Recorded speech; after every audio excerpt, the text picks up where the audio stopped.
मैं कांग्रेस का समर्थन नहीं करती, लेकिन इसे एक ईमानदार नागरिक होने के नाते सुनिएगा। मोदी जी, 60 साल मत चिल्लाया करो।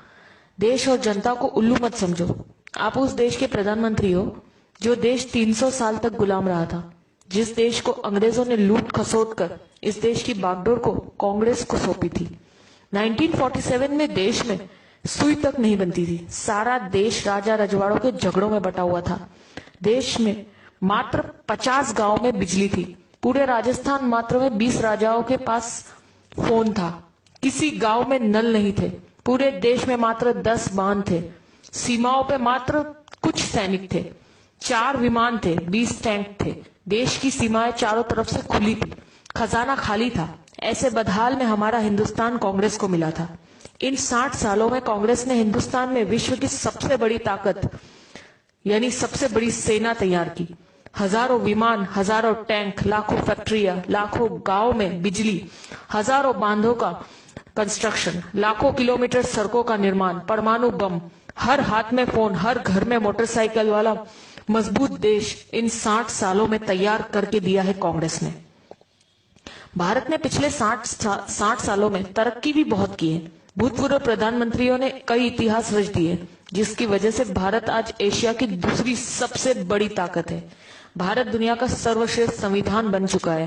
भारत एशियाई खेलों में मेजबानी कर चुका है। भारत ने भागड़ा और रिहंद जैसे बांध भी बन चुके हैं। देश भामा न्यूक्लियर रिसर्च सेंटर का उद्घाटन कर चुका है। देश में तारापुर परमाणु बिजली घर शुरू हो चुका है। देश में कई दर्जन एम्स, आईआईटी, आईआईएमएस और सैकड़ों विश्वविद्यालय खुल चुके हैं। नेहरू ने नवरत्न कंपनियां स्थापित कर दी गई है। कई सालों पहले भारतीय सेना ने पाकिस्तानी सैनिकों को लाहौर के अंदर तक घुसकर मारा था और लाहौर पर कब्जा कर लिया था।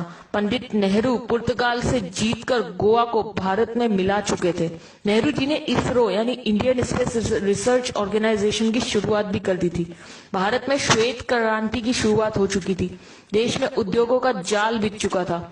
इंदिरा जी पाकिस्तान के 2 टुकड़े कर चुकी थी। पाकिस्तान 1 लाख सैनिकों और कमांडरों के साथ भारत को सरेंडर कर चुका था। तब भारत में बैंकों की राष्ट्रीयकरण हो चुका था। इंदिरा जी ने सिक्किम को देश में जोड़ लिया था। देश अनाज के बारे में आत्मनिर्भर हो चुका था। भारत हवाई जहाज और हेलीकॉप्टर तक बनाने लगा था। राजीव गांधी ने देश के घर घर में टीवी पहुंचा दिया था। देश में सुपर कंप्यूटर, टेलीविजन और सूचना क्रांति यानी इंफॉर्मेशन टेक्नोलॉजी पूरे भारत में स्थापित हो चुकी थी। जब मोदी प्रधानमंत्री जी की शपथ ले रहे थे, तब तक भारत सर्वाधिक विदेश मुद्रा के कोष वाले प्रथम 10 राष्ट्रों में शामिल हो चुका था।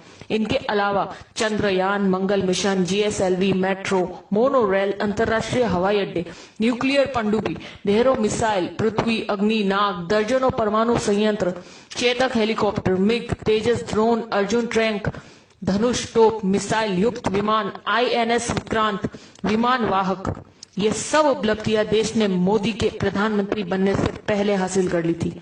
हर जागरूक नागरिक की तरह इस मैसेज को ज्यादा से ज्यादा ग्रुपों तक पहुंचाइए, ताकि मोदी जी और उनके जुमले गलत साबित हो सके।